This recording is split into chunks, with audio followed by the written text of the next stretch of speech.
नमस्कार दोस्तों, घोंकड़ पहाड़ी के इस खास ब्लॉग में आपका स्वागत है।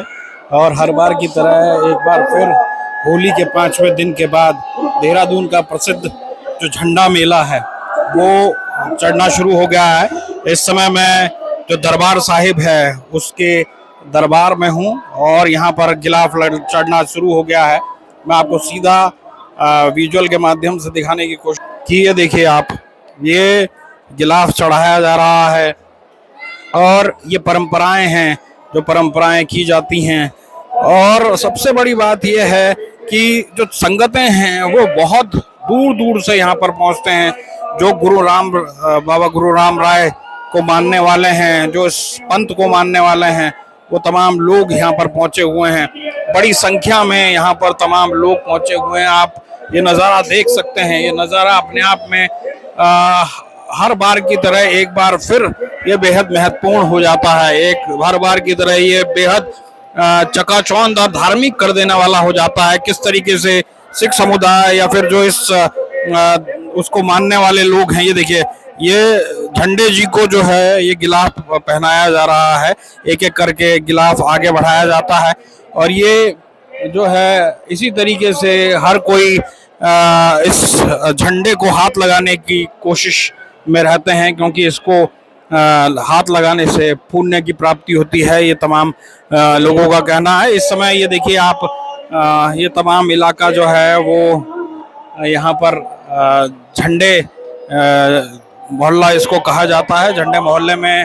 और ये दरबार साहिब का इलाका है। दरबार साहिब के इलाके में आपको साफ तौर पर दिखाई दे रहा होगा जो तमाम लोग जो हैं वो यहाँ पर पहुँचे हुए हैं। झंडे मेले का ये लगभग 1 महीने ये झंडा मेला जो है वो इस स्थान पे लगता है और हमेशा ये होली के 5वें दिन के बाद ये शुरू होता है। तो अभी प्रोसेस शुरू हो रही है। धीरे धीरे जो जैसे जैसे प्रोसेस आगे बढ़ती रहेगी दिखाता रहूंगा कि आखिरकार क्या हो रहा है इस मेले में और किस तरीके से लोग इसकी जो इसमें जो शराबोर हो रहे हैं, जो धार्मिक यहाँ पर शबद कीर्तन चल रहे हैं, उसमें उसी तरीके से अपने आप को सराबोर करते हुए नजर आ रहे हैं। तो दोस्तों, हर बार की तरह, क्योंकि ये जो झंडे बाजार का इलाका है ये अपने आप में बेहद खास इलाकों में से एक है और यहाँ पर जिस तरीके से ये पूरी तैयारी की जाती है वो खास नज़र आती है।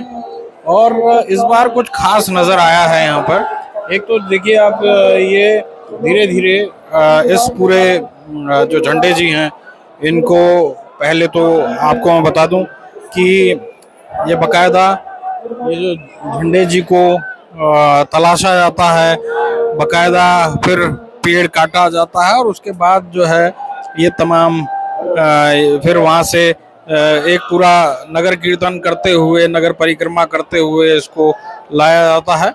और अगर कहा जाए तो उसके बाद यहाँ पर आप देख रहे हैं कि उसको गिलाफ पहनाया जाता है। गिलाफ बना के उसको पूरी तरीके से सुसज्जित किया जाता है। कोशिश यही रहती है कि एक तरीके से भले ही वो लोग इसको एक पेड़ या फिर लकड़ी का खंबे की तरह देखे, लेकिन मान्यता के अनुसार जो तमाम लोग हैं, जो मानने वाले लोग हैं, वो इसको एक भगवान के रूप में देखते हैं, झंडे जी के रूप में देखते हैं, एक निशान के रूप में देखते हैं। गुरु का निशान है ये। और अगर सिख धर्म की बात करें तो सिख धर्म में वैसे भी गुरु का जो निशान है उसको काफ़ी मान्यता दी जाती है और झंडे को मान्यता दी जाती है। तो ये तमाम चीज़ें यहाँ पर होती रही हैं। इस बार आपको ये हाइड्रोलिक मशीन्स भी दिखाई दे रही होंगी।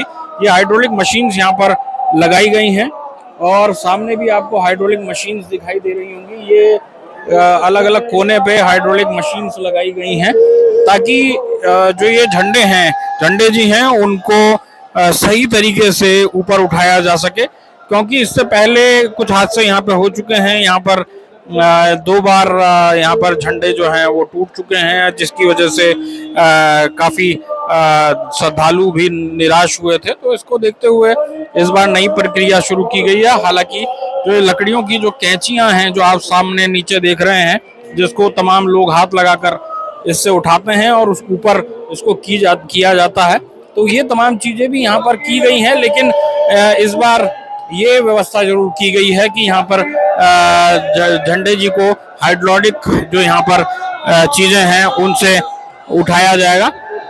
ड्रोन भी पूरी तरीके से चल रहे हैं और आप देख सकते हैं जो अलग अलग घर हैं झंडे वहाँ पे। और ये जो इलाका है आप यहाँ पे दिखाई दे रहा होगा, ये जो सामने का इलाका आपको नजर आ रहा होगा, ये सामने का जो इलाका है यहाँ पर अगले 1 महीने तक मेला जो है वो झंडा मेला लगा हुआ नजर आएगा। तमाम लोग जो छोटी छोटी चीजें खरीदना चाहते हैं वो यहाँ पर मेले की खरीदारी यहाँ से की जा सकती है।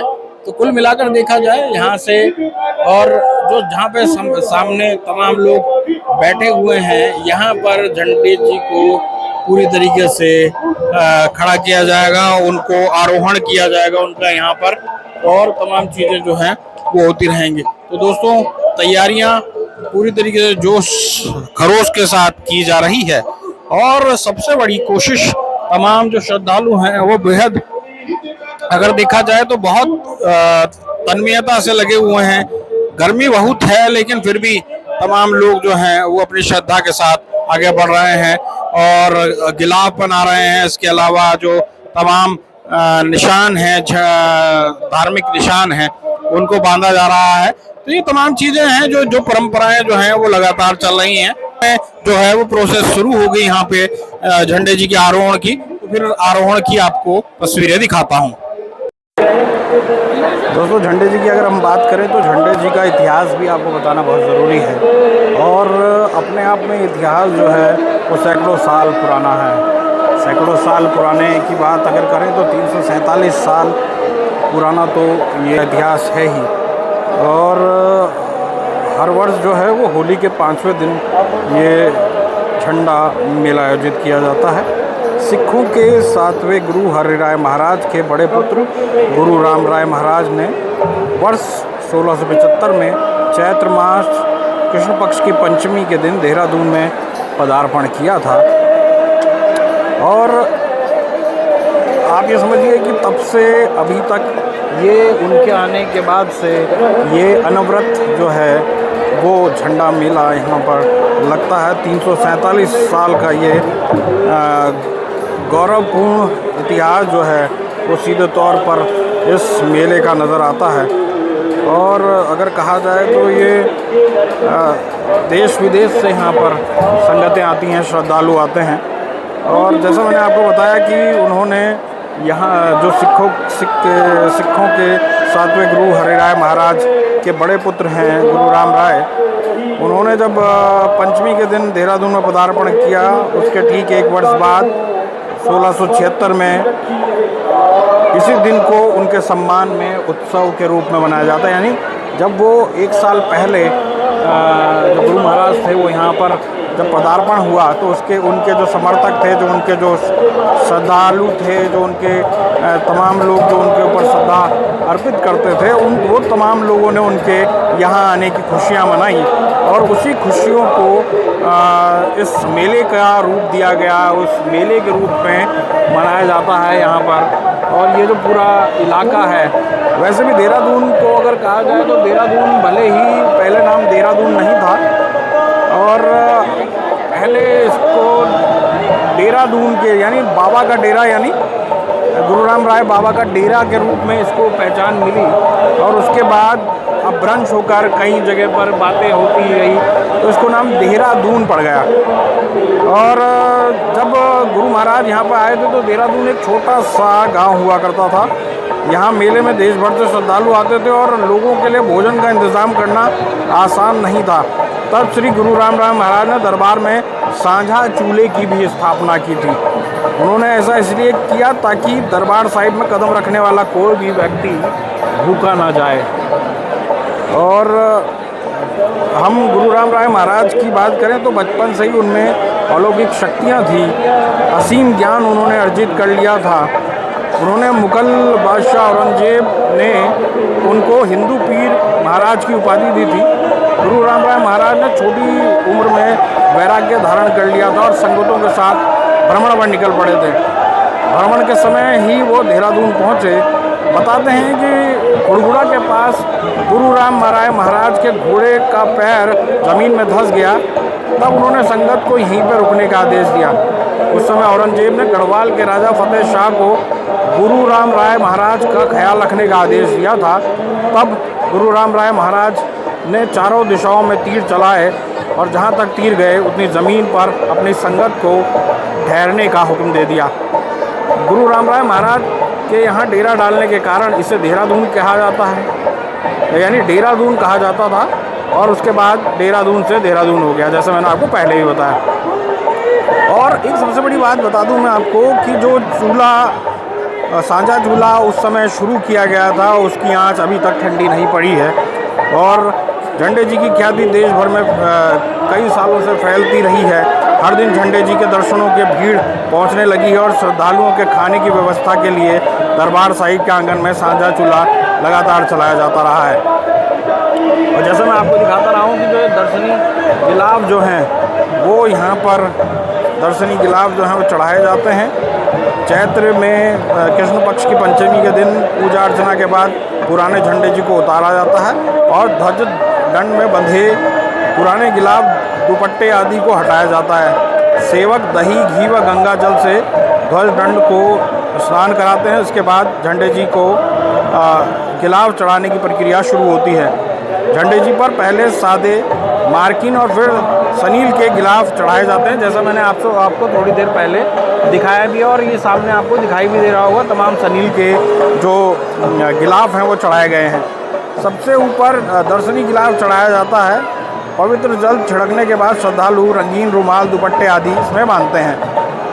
और हम अगर दरबार साहिब में अभी तक के महंतों के इतिहास की अगर बात करें तो 1687 से लगभग 1741 तक महंत औदास महंत हर प्रसाद, 1741 से 1766 महंत हर सेवक, 1766 से 1818 महंत स्वरूप दास, 1818 से 1842 महंत प्रीतम दास, 1842 से 1854 महंत नारायण दास, 1854 से 1885 महंत प्रयाग दास, 1885 से 1896 महंत लक्ष्मण दास, 1896 से 1945 महंत इंद्रेश चरण दास, 1945 से 2000 और महंत देवेंद्र दास 25 जून से 2000 से अभी तक अब्दी नसीब है। तो साहब आप समझ सकते हैं जो इतिहास है वो सीधे तौर पर यहाँ पर हर तरीके का दिखाई देता है। तो तमाम इतिहास है वो सीधे तौर पर बाबा का इतिहास है और पौराणिक इतिहास है। और मैं आपको जैसा जैसा बताऊँ कि जैसा मैंने आपको बताया कि उन्होंने तीर चलाए और अपनी संगतों को जगह जगह ठहरने के आदेश दिए। उसके बाद से माना जाता है कि देहरादून की ज़्यादातर ज़मीन जो है वो महंत जो देवेंद्र दास है उन तक ही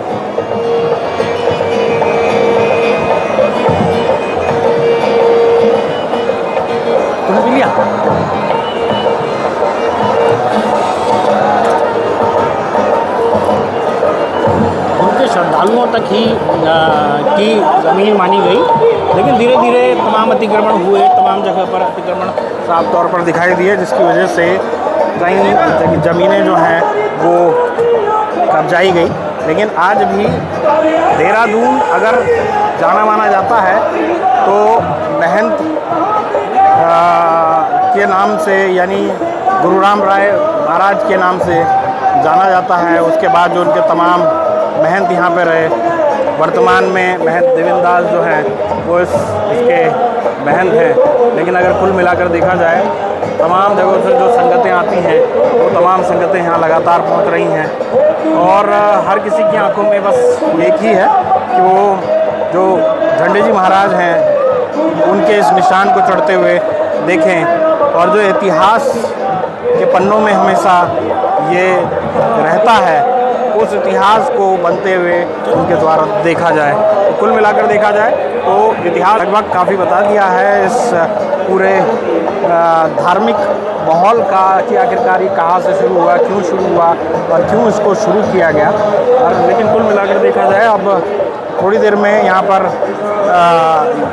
गिलाफ तो चढ़ा लिए गए हैं। अब इसके बाद इसको आरोहण की जो प्रक्रिया शुरू होगी तो मैं वो आपको दिखाने की कोशिश करूँगा। दोस्तों बेहद अलग अलग तरीके के यहाँ पर चीज़ें दिखाई देती हैं। लोग अपनी मन्नता मानने आते हैं, मन्नत मांगने आते हैं। तो एक मन्नत भी मैं आपको दिखाता हूँ कि किस तरीके मन्नत मांग रहे हैं। यहाँ सामने आपको ये छोटे छोटे प्लेन भी दिखाई दे रहे होंगे आपको। और लोग कहते हैं कि पंजाब में तो इस तरीके की मन्नतें मांगी जाती हैं, और मन्नत इसलिए मांगी जाती है ताकि कनाडा या फिर विदेश का दौरा लग जाए। तो आप ये देख सकते हैं लोगों के हाथों में चुन्नी भी है। चुन्नी के साथ साथ प्लेन का एक अगर कहा जाए तो एक खिलौना भी आपको हाथ में दिखाई दे रहा होगा। और ये देखिए आपको हाथ में चुन्नी दिखाई दे रही होगी, और हाथ में साथ साथ अलग अलग तरीके के प्लेन भी दिखाई दे रहे होंगे। ये एक तरीके से लोगों की श्रद्धा है कि भाई अगर बाबा से इस तरीके के खिलौना बांधकर अगर मान्यता अपनी मन्नत मांगी जाए तो इनका विदेश जाने का जो सपना है वो पूरा हो जाएगा। और आप वैसे भी जानते हैं कि पंजाब से ज़्यादातर लोग जो हैं वो इसीलिए ज़्यादातर उनकी ख्वाहिश रहती है कि एक बार विदेश का ज़रूर गेड़ा लग जाए, यानी विदेश ज़रूर चले जाएं। तो तमाम आपको युवा दिखाई दे रहे होंगे। इन युवाओं के जत्थे में आपको साफ तौर पर दिखाई दे रहा होगा कि सब जो है विदेश जाने की तैयारी कर रहे हैं। देखिए सबके हाथों में जो है वो प्लेन के खिलौने हैं, और ये खिलौने जो हैं वो इस गिलाफ के साथ बांध दिए जाएंगे। ये एक तरीके से मन्नत मांगने की मन्नत मांगी जाती है। और वैसे भी कहा जाता है कि झंडे जी पे कोई मन्नत मांगता है तो वो मन्नत पूरी होती है, और जब मन्नत पूरी होती है तो उसके बाद फिर से आदमी जो है वो यहाँ पर माथा टेकने आता है। तो जैसा मैंने आपको मान्यता के बारे में बताया तो तमाम लोग जो हैं, और ये एक अचरज सा आपको चीज़ दिखाई मैंने। ये पंजाब में तो ज़रूर दिखाई देती रही है कि भाई वहाँ पर इस तरीके से मन्नत मांगी जाती है, लेकिन यहाँ पर भी इसी तरीके से मन्नत मांगी जा रही है। वो अपने आप में अजब और गजब है। बहुत लोगों की अपनी अपनी कोशिश है, अपनी अपनी मान्यताएं हैं। तो सब यहाँ पर जितने भी आते हैं वो मन्नत मांगने आते हैं, मन्नत को करने आते हैं, वो मन्नत मांगने आते हैं। वो मन्नत मांगने आते हैं, वो मन्नत करने आते हैं, वो मन्नत करने आते हैं। और यहाँ पर तमाम लोग जो हैं वो इसी तरीके से आप देख सकते हैं सबकी मन्नत पूरी हो, बाबा सबके मन्नतों को पूरा करते हुए करें। ये जो तमाम प्लेन लेकर युवा खड़े हैं उनको भी विदेश भेजें। देखिए सबके हाथों में आपको प्लेन दिखाई दे रहे होंगे कि प्लेन का खिलौना दिखाई दे रहा होगा। तो एक ही तरीके से है कि सब एक आपने हाल में एक डंकी फिल्म देखी होगी, तो डंकी फिल्म में कोई वैसे ना जाए, सबके पासपोर्ट और वीज़ा लग के जाएं, सब जो हैं वहाँ पर नौकरी करें और तमाम चीज़ें जो हैं वो करते हुए नज़र आएँ। तो सबकी मान्यताएं जो हैं, सबकी मन्नतें जो हैं वो बाबा जी पूरा करेंगे, यही मेरी भी उम्मीद है। लेकिन ये भी अचरज करने वाली बात थी कि लोग किस तरीके से मन्नतें मांगते हैं। दोस्तों जो उसका सबको इंतज़ार था वो समय आ गया है। झंडे जी का आरोहण होना अब शुरू हो गया है। मैं आपको दिखाता से झंडे जी का आरोहण किया जाना शुरू कर दिया गया है। और जो तमाम श्रद्धालु हैं, इससे पहले यहाँ पर झंडे जी की पूजा हुई, और उसके पहले यहाँ पर जो तमाम चुन्नी और जो मन्नत लोगों द्वारा मांगी गई वो यहाँ पर आपको दिखाई दे रही होगी। और धीरे धीरे जो है अब रस्सों के माध्यम से, कैंचियों के माध्यम से वो देखिए आप कैंचियाँ लगाई जानी शुरू हो चुकी है। और इसी टेक के साथ साथ इसको उठाया जाएगा और इसको झंडे जी को जो है इसका आरोहण किया जाएगा। और आप देख सकते हैं पूरी तरीके से ये एक अपना अद्भुत अनुभव है। ये तमाम जो यहाँ पर मौजूद श्रद्धालु हैं उनके लिए ये अद्भुत अनुभव रहेगा। और क्योंकि और जैसा मैं आपको लगातार कह रहा था, हाइड्रोलिक्स का भी पूरा उपयोग किया जाएगा। झंडे जी को किसी भी हद तक गिरने नहीं दिया जाएगा। और आप देख सकते हैं आरोहण की प्रक्रिया शुरू होती हुई नज़र आ रही है। और जो जहाँ पर ये झंडे जी को रखे जाना है वहाँ पर ये तमाम जो श्रद्धालु हैं वो झंडे जी को वहाँ तक पहुँचा रहे हैं। और आप देखिए लोगों का झंडे जी के इस आरोहण में हाथ लगाना, किस तरीके से सब उसमें हाथ लगा देना चाहते हैं। सब ये चाहते हैं कि इस झंडे जी के साथ थोड़ा आगे लेके जाया जाए और इसके साथ साथ इसको धीरे धीरे ऊपर की तरफ धक्का देते हुए जो है इसका आरोहण जो है धीरे धीरे किया जाएगा। और ये लगातार अब ये प्रक्रिया जारी रहेगी। आप ये देखिए ये कैंचियों के माध्यम से इसको आगे उठाया जा रहा है और इसको उठा के जो है, और ये दूसरी कैंची यहाँ पर लगी है। अब इसको धीरे धीरे करके उठाया जाएगा। उसके बाद आगे जो है वो तीसरी कैंची भी तैयार होगी जिससे इस पूरी प्रक्रिया को पूरा किया जाएगा धीरे धीरे करके। और ये देखिए एक और टेक जो हैं ये आने शुरू हो चुके हैं। ये तमाम चीज़ें जो हैं वो होनी शुरू हो गई है और धीरे धीरे इसी प्रोसेस के माध्यम से झंडे जी को ऊपर चढ़ाया जाएगा। और तमाम संगतें जो हैं जो यहाँ पर मौजूद हैं, आप दूर दूर तक देख सकते हैं, घरों में भी लोग चढ़े हुए हैं। झंडा मोहल्ला जो है और सब जो हैं वो झंडे जी का आरोहण का इंतज़ार कर रहे हैं। वो वक्त आ चुका है और अब आप देख सकते हैं ये धीरे धीरे यही प्रोसेस जो है वो आगे बढ़ती हुई नज़र आ रही है। झंडे जी के ऊपर आप देख सकते हैं किसी ने खिलौने लगाए हैं, यानी कोई अपने परिवार को बढ़ाने की मांग कर रहा है झंडे जी से।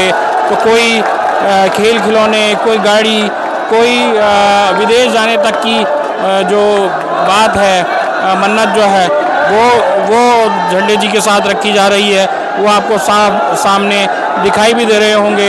ये जो अलग अलग तरीके की जो यहाँ पर मन्नतें रखी हुई हैं, जो मन्नत की सामग्री है वो यहाँ पर दिखाई दे रही हैं। और जैसा मैंने आपको पहले भी दिखाया कि किस तरीके से ये पहली बार जो है ये मैं आपको अपने माध्यम से ये दिखाने की कोशिश कर रहा हूँ। लेकिन कुल मिलाकर अगर देखा जाए तो हाइड्रोलिक्स भी शुरू हो चुके हैं। हाइड्रोलिक के माध्यम से भी ये पूरी तरीके से इसको तेज़ी से ऊपर उठाया जाएगा।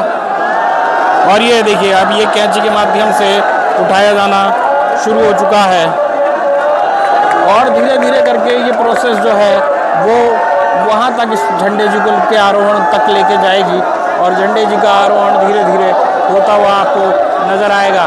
तो कुल मिलाकर अगर देखा जाए तो अभी कैंचियों का काम लगना शुरू हुआ है और धीरे धीरे ये आगे बढ़ेगी। दोस्तों आपको देख सकते हैं प्रोसेस लगातार जारी है झंडा आरोहण की और तमाम लोग कितना उत्साहित नज़र आ रहे हैं। और जिस तरीके से कई दिनों से जिसका इंतज़ार संगतें कर रही थी, चाहे घर में बैठ के हो या फिर पंजाब, हरियाणा और विभिन्न इलाकों से जो यहाँ पर श्रद्धालु आए हैं, जो संगतें आई हैं, अब उनके लिए आज बेहद सुख का मौका है, यकीन का मौका है कि आज उनके गुरु का जो जन्म दिवस है वो कुछ इस तरीके से मनाते हैं। और झंडे जी की अगर बात करें तो झंडे जी अपने आप में मन्नत पूरा करने वाले माने जाते हैं। तमाम मन्नतें उनके द्वारा पूरी की जाती हैं। और आप देखिए तमाम कैंचियाँ लग रही हैं, लोग जद्दोजहद से लगे हुए हैं। ये देखिए तमाम लोग जो हैं वो हाथ लगाना चाहते हैं कि कैसे झंडे जी का आरोहण में उनका हाथ लग जाए, कैसे वो झंडे जी के आरोहण के साथ इसको ये देखिए धीरे धीरे ऊपर बढ़ता हुआ झंडे जी का आरोहण होता हुआ और कहीं ना कहीं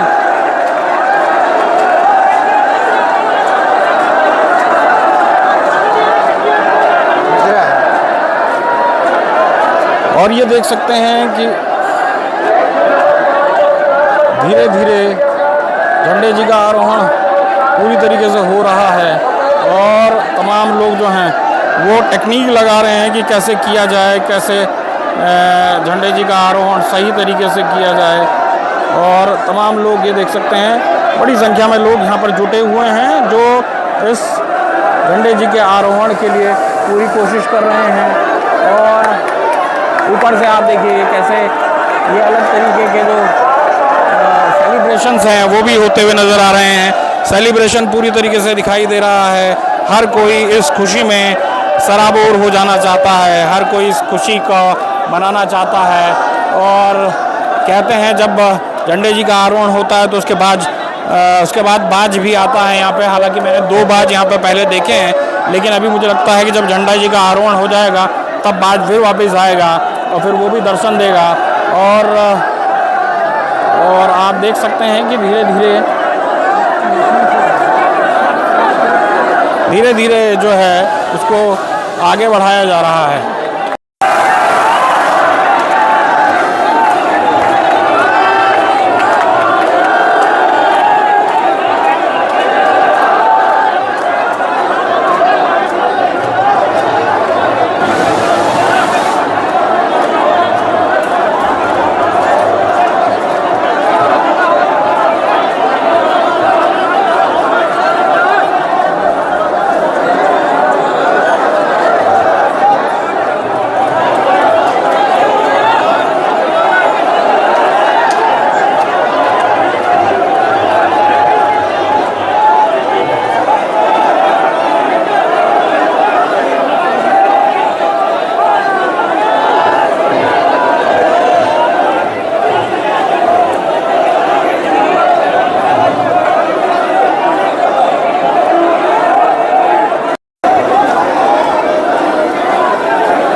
पिछली बार 4 बजे हो गए थे। हाँ, पिछले बार 4 बजे।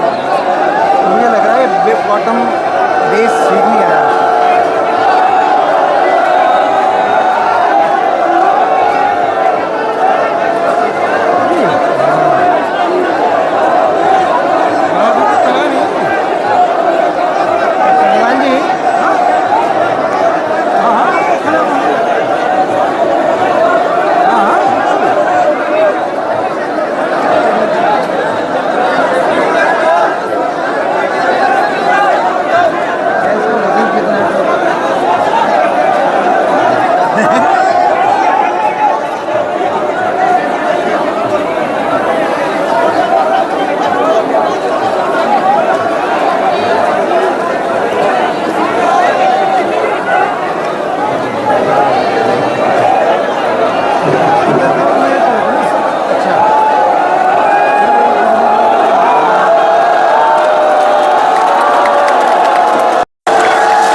तो दोस्तों आप देख सकते हैं अब अंतिम पद जो हैं वो आगे बढ़ते हुए नज़र आ रहे हैं। और ये देखिए ये झंडे जी का आरोहण यहाँ पर होता हुआ, और ये अंतिम तरीके से ये झंडे जी का आरोहण यहाँ पर किया गया है। बेहद ही शानदार तरीके से आरोहण हुआ है और आप देख सकते हैं लगभग 80 फीट ऊंचे झंडे का आरोहण यहाँ पर किया गया है और लगभग 30 इंच मोटा जो है ये झंडा झंडे जी का आरोहण कर दिया गया है और आप देख सकते हैं खुशियां मनाई जा रही हैं पूरी तरीके से और चारों तरफ एक खुशी का माहौल है। झंडे जी का आरोहण यहाँ पर कर दिया गया है, चारों तरफ कोलाहल का वो है और आप ऊपर देख सकते हैं गुब्बारे भी उड़ा दिए गए हैं और कहीं ना कहीं सब इस क्षण का, अंतिम क्षण का जो है इंतज़ार कर रहे थे। जो तमाम संगतें हैं, कितनी खुशी तमाम लोगों में यहाँ दिखाई दे रही है और ये तमाम तरीके की जो झंडे जी का आरोहण है वो यहाँ पर किया जा चुका है। तो दोस्तों, झंडे जी के आरोहण से जो 2024 में झंडे मेला का आगाज़ हो गया है, अब 17 मई तक यानी अगले एक महीने तक ये पूरा का पूरा जो मेला है वो यहाँ पर लगेगा। लोग यहाँ पर झंडे जी के दर्शन करने आएंगे, मन्नतें मांगेंगे और झंडे जी के इस आरोहण के जो हैं वो साक्षी बने हैं। तो कुल मिलाकर देखा जाए तो ये अपने आप में बेहद ही शानदार मौका है। तमाम लोग जो यहाँ पर मौजूद हैं वो इस पल के साक्षी बनना चाहते थे और आप ये देखिए कि वहाँ पर अब इसको बांधने की कोशिश पूरी हो गई है। अंतिम चरण यही है कि इसको वहाँ पर ठीक से बांध दिया जाए, क्योंकि इसको अब अगले 1 साल तक यहीं पर खड़े रहना है। झंडे जी के इस महत्वपूर्ण आरोहण के इस मौके पर तमाम श्रद्धालु जो संगतें यहाँ पर मौजूद रहे वो बेहद खुश नज़र आ रही हैं और कहीं ना कहीं इसी खुशी के मौके के साथ सभी इस पल के गवाह बनना चाहते थे जो बने हैं। और कुल मिलाकर देखा जाए तो ये उन तमाम संगतों के लिए बेहद खुशी का क्षण है जो दूर दूर से पंजाब, हरियाणा, अमृतसर या फिर विदेशों से भी यहाँ पर पहुँची हुई हैं, तो उनके लिए बेहद खुशी का क्षण है। और आप देख सकते हैं खुशियाँ उसी तरीके से मनाई भी जा रही हैं। तो दोस्तों, झंडे जी के आरोहण से धोकर पहाड़ी के आज के इस ब्लॉग में इतना ही। मिलते हैं अगले किसी ब्लॉग में, तब तक के लिए नमस्कार। आज श्री गुरुराम राय जी का जन्म दिवस बड़े हर्षोल्लास के साथ, बड़े आस्था के साथ मना। श्री गुरुराम राय जी महाराज सिखों के 7वें गुरु श्री हर राय जी के ज्येष्ठ पुत्र थे और सन 1676 में इस पूर्ण घाटी में आ गए थे। यहाँ पे उन्होंने अपना डेरा डाला और उनके डेरा डालने से इसका नाम जो है देहरादून पड़ा। तो श्री महाराज जी जो हैं, गुरु महाराज जी बहुत चमत्कारिक चीज़ों से युक्त महापुरुष थे और उन्होंने उस समय जब औरंगजेब हिंदुस्तान का बादशाह था तो वहाँ पे कई चमत्कार दिखाए और औरंगजेब उनके चमत्कारों से जो है बहुत प्रभावित हुआ और उनको हिंदू पीर और कामिल फकीर की उपाधि दी। और जब ये बात जो है यहाँ के जो राजा उस समय हिंदुस्तान जो है छोटे छोटे रियासतों में बटा था, यहाँ की रियासत टिहरी और यहाँ के राजा फतेह साहब, तो उनको हुक्म जारी किया कि गुरु महाराज का अतिथि सत्कार करें और उनको 7 गाँव जागीर में दिए और ये स्थान उनके लिए बनाया। तो तब से जो है संगतें उनके जन्म दिवस को बड़े हर्षोल्लास के साथ मनाती हैं, झंडा साहिब में आती हैं, दरबार साहिब में आती हैं, पत्थर टेकती है और अपने को धन्य मानती है। और ऐसी मान्यता है कि जो भी दरबार साहिब में आता है सच्चे मन से, विश्वास से, गुरु महाराज उसकी हर इच्छा को, उसकी मनोकामना को पूर्ण करते हैं। और महाराज जी दर्शनी गिलाफ को लेकर के एक बहुत बात कही जाती है। जो ध्वज दंड होता है इस पर जो है रंगीन वस्त्रों का आवरण चढ़ाया जाता है, जिनको गिलाफ कहते हैं। ये 3 तरह के गिलाफ होते हैं। सबसे अंदर जो है सादे गिलाफ चढ़ाए जाते हैं मार्किन के, इनकी संख्या 41 होती है। उसके बाद जो मलमल के होते हैं रंगीन, उनको शनि का गिलाफ कहते हैं, इनकी संख्या 21 होती है। और जो सबसे बाहरी जिसके दर्शन होते हैं उसको दर्शनी गिलाफ कहते हैं। तो ये उन संगतों द्वारा चढ़ाए जाते हैं जिनकी मनोकामना पूर्ण होती है, जो मनोकामना मांगते आगे की। तो इसकी बड़ी महत्ता है और इसके लिए अग्रिम पंजीकरण जो है 2100 पाउंड तक हो चुके हैं, एक सदी आगे। महाराज जी तालाब का सौंदर्यीकरण हुआ है, राम जनमानस के लिए हुआ क्या? हाँ, जो तालाब है सामने वो पवित्र सरोवर झंडा साहिब का है। तो हमने इसको 2001 में इसका जीर्णोद्धार किया था और इसमें हम पहले जो है ट्यूबवेल से पानी भरते थे, लेकिन पानी कुछ समय बाद जो है दूषित हो जाता है, जब ठहरा पानी रहता है। इस बार हमने इसका जीर्णोद्धार भी किया है, नई टाइल्स लगाई है और बीच में मंदिर भी बनाया है और इसमें जो है ओजोन फिल्ट्रेशन जो है प्लांट को लगाया है। तो अब साल भर जो है पानी स्वच्छ रहेगा। इसके अलावा हम इसमें गम्बुशिया जो जाति की फिश होती है, जो मच्छर के लार्वा को खा लेती है और जो एल्गी होती है उसको भी खाती है, जिससे कि पानी स्वच्छ बना रहेगा। तो ये हम व्यवस्था कर रहे हैं। महाराज जी, नगर पालिका का भी